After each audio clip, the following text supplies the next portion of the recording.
Opisyal nang idineklara ng Pag-asa ang pagsisimula ng dry season sa bansa.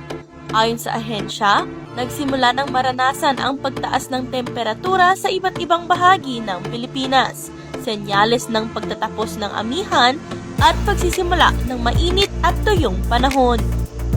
Nag-extend pa tayo ng pag-monitor sa pagtaas ng temperatura natin. Umabot pa tayo ng mid ng June noong last year. So asahan natin this coming mas mataas itong tinatawag natin na itong Abril at saka Mayo. Yan po yung asahan natin yung pinakamataas na heat index natin.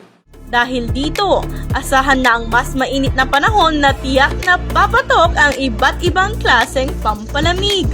Lalo na ang paboritong panghimagas ng mga Pilipino, ang halo-halo!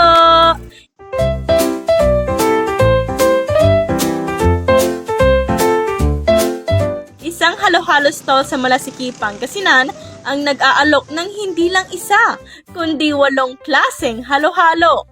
Nag-aano po ako ng concept, kung anong magandang concept nung halo-halo. Opo. Kasi, syempre, pag ang mga tao po kasi, pag may concept ka, tapos yun yung papatok, yun yung gusto ng masa, yung parang may kwela. Parang hindi ka na mahihirapang ipakilala. So, naghanap ako, sabi ko. Tapos hanggang sa, nagsisearch ako sa nagsisearch po ako sa Facebook ng mga halo-halo, ganyan. Kung paano nila patakbuhin yung halo-halo, kung ano yung mga trending na halo-halo, ganyan po. Hanggang sa nakita ko tong si halo-halo ni Marites. Sa pangalan pa lang ng kanilang mga halo-halo ay talagang mapupusog ka na sa tawa. May tinatawag silang halo-halong kalandian na isang overload classic halo-halo. Mas maraming sahog, mas makulay, mas masaya. Oh, sa halo-halo lang ang mas masarap lumande pag marami, ha? Kung mahilig ka naman sa ube, suwak sa'yo ang chismosang ube. Isang cup na punong-puno ng ube and cheese goodness. Bukod sa tradisyonal na version na may pinipig, gulaman, saging at iba pang sahog, ang isa ay maiintriga ka talaga dahil ang kanilang halo-halo ay may itlog maalat. Ito ang halo-halong tinatawag nilang intermediatang halo-halo. Isa sa mga may paborito nito ang asawa ni Mang Rex. Masarap kasi nasubukan na namin. Masarap ang halo-halo ni Marites.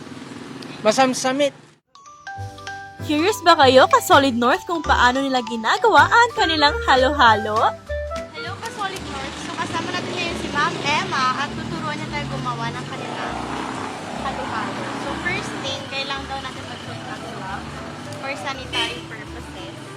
So first po, mag-gumawa ko kayo ng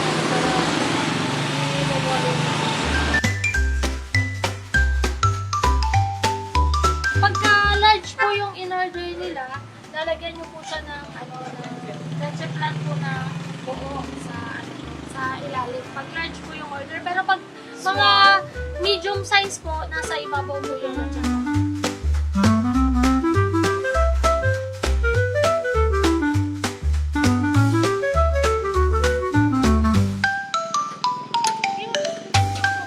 Pwede po ito tamihan. Charot. Apo, Maging ang paborito. ano po, pagka yan, nag-ano sila, pwede pong padagdag ng yung pinag-bigyan po kasi yung iba ayaw. Yes po, kasi yung iba po kasi, ayaw nila ng ibang ingredients, kaya nag-ano nila.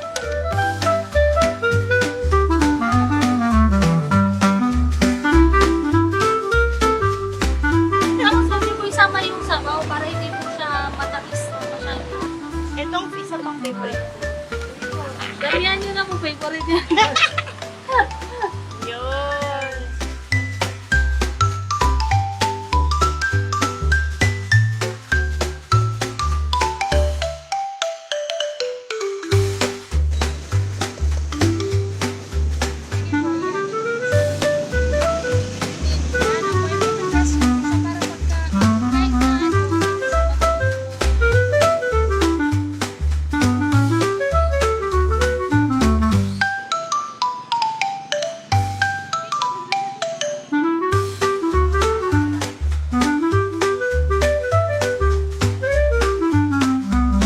Halo-halong kalandian.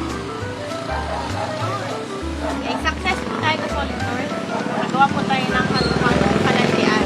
Pag matinikman ko naman, magkakaroon ako ng kalandian. Ay, meron po. Ano yan? Guaranteed po. So ito, lalagyan ko po siya ng walling. Opo, opo.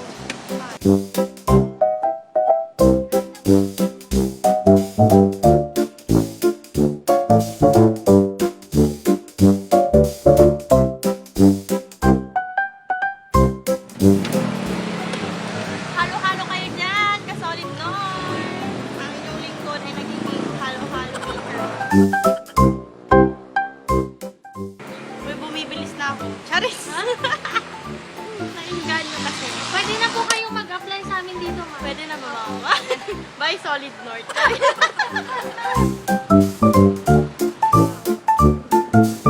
Kasi sa init ng panahon, di na rin kayo na po. Tapos masarap po kainin yan siya. Wow, guys!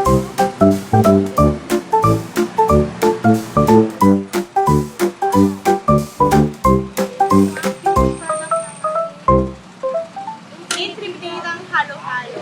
Kung may representation ng halo-halo na ako, ito yun. Ako ito. Ah? Intrimitang halo-halo. May twist! Tikman na natin pa, Solid North.